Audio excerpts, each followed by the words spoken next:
The emphatic win marked Connor's 18th in a row and 4th consecutive defense of his UFC welterweight title. As expected, many of Usman's peers showered the Nigerian nightmare with praise following his win at UFC 261, with some even touting him the best pound-for-pound fighter on the planet. Conor McGregor was not among the fighters sharing congratulatory messages. Instead, the notorious former two-division UFC champion took to social media, where he insinuated that Kamaru Usman has been taking steroids. Relax there, carbuncles. You big spotty back pox. You were ringside last time I fought at 170. 40 seconds is all it took. Why did you reschedule Burns' fight? What was the reason that was never given to the public? Why that already signed fight was then rescheduled? McGregor initially replied after Usman shot down the idea of the Irishman moving up to welterweight. He continued, "Never in all my time in this business, which is long before all of these fucking bums, have I ever seen a signed fight get rescheduled with no reason given whatsoever. So said fighter can recover from undisclosed injuries." Excuse me, what? The fight is signed, sealed, ticks sold. Conor McGregor would end his rant with the following message for Kamaru Usman. "FCK these juice heads anyway. I don't give a bollocks. I'm just calling it as it is. I've the biggest balls in Ireland with 2 lump hammers attached to me elbows. Send me in and I'll pop that big pimple. Get 3 belts to go with my 3 commas." Usman took to social media late this evening, where he responded to McGregor's accusations with the following warning. "I offered you the fight and you went missing. Let's stay humble, young man. I already took your pride. Don't make me take your whiskey too." I just want to let everybody know I'm so thankful for all the love and support. I really do want to get back to you all.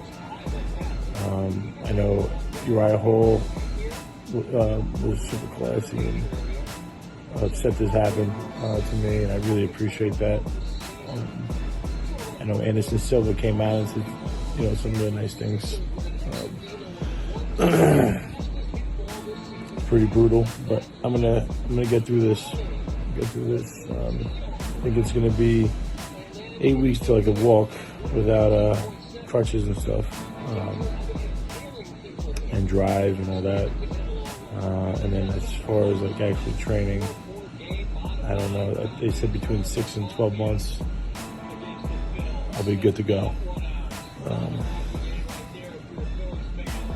Trying to find the blessing in disguise, the silver lining. Honestly, as soon as it happened, when I hit the floor, seeing what happened to my leg and the pain started hitting me, that's what I was trying to keep. I was just trying to put my mind on something positive that's going to come out of this.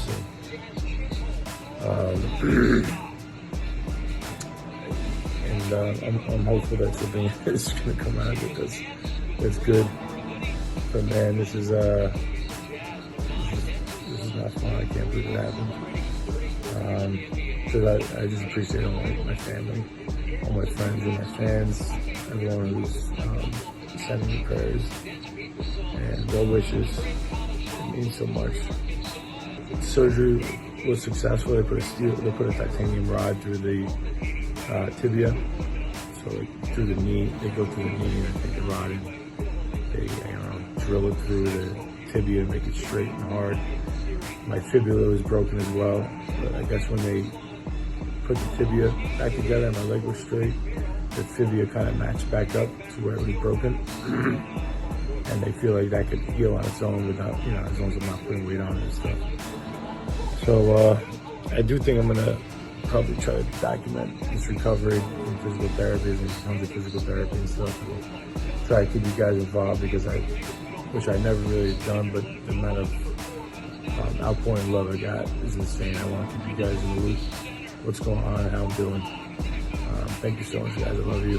I'm obviously on pain stuff right now, so I don't know really how this video is going to turn out, but just saying I love you guys. And thank you so much. There's so many people specifically I have to thank, but I just can't now. Bye, guys. Taking to his social media in the wake of White's comments, Paul posted a statement to his social media where he sent a message to White and asked him why he doesn't pay the fighters more. In the message, Paul claimed that he has made more money in his third boxing match than any other fighter has in UFC history. Dana, you claimed you would bet $1 million on me losing. Set up Askren to train with Freddie Roach, gave him full access to the UFC PI, and he still got his ass handed to him. Seems like you are the reach douche, not Ariel. In my third fight, I made more money in total pay than any fighter in UFC history. Maybe it's time to pay your fighters their fair share? No wonder they all want to get into boxing, Jake Paul wrote. Dana, you say you make the fights fans want to see, so hurry up and make Jones versus Ngannou. Pay them their fair share, $10 million purse for each guy, plus PPV. Why are UFC fighters so underpaid versus boxers? Why did I make more in my third fight than all but two, Khabib and Conor, UFC fighters have in history? I think he's in the discussion, pound for pound best. He really is. I think honestly, with how B being gone and Jones's lack of activity, I think Usman is the number one pound for pound fighter. I think when these updates come out tomorrow, we should see tomorrow Usman is number one. He's number two now. But I believe that what he is doing is so impressive.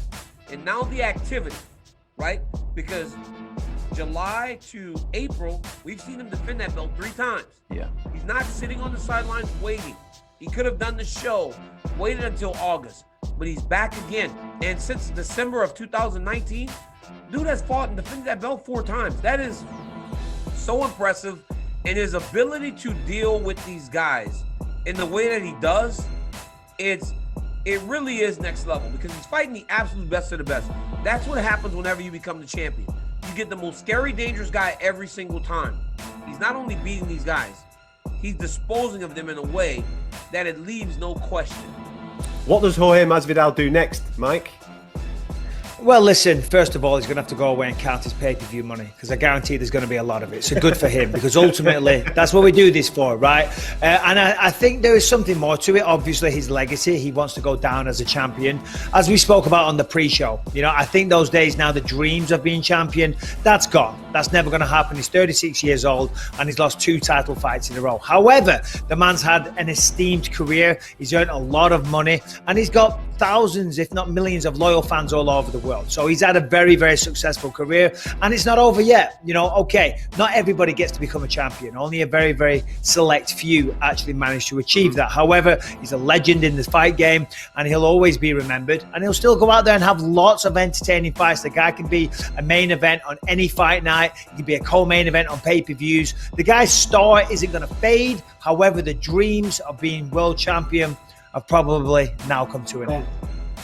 I've got one. I've got to fight for him. I've got to fight. Leon Edwards. No.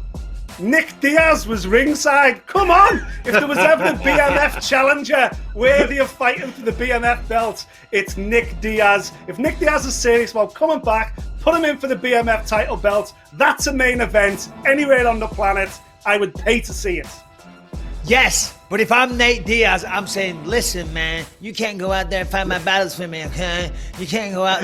How embarrassing is that for Nate Diaz? If you go out, Jorge beats you up, so then your big brother's going to step in. It's like, we're not at school, Nick, okay? Let me fight my own battles for crying out loud. You would never live it down.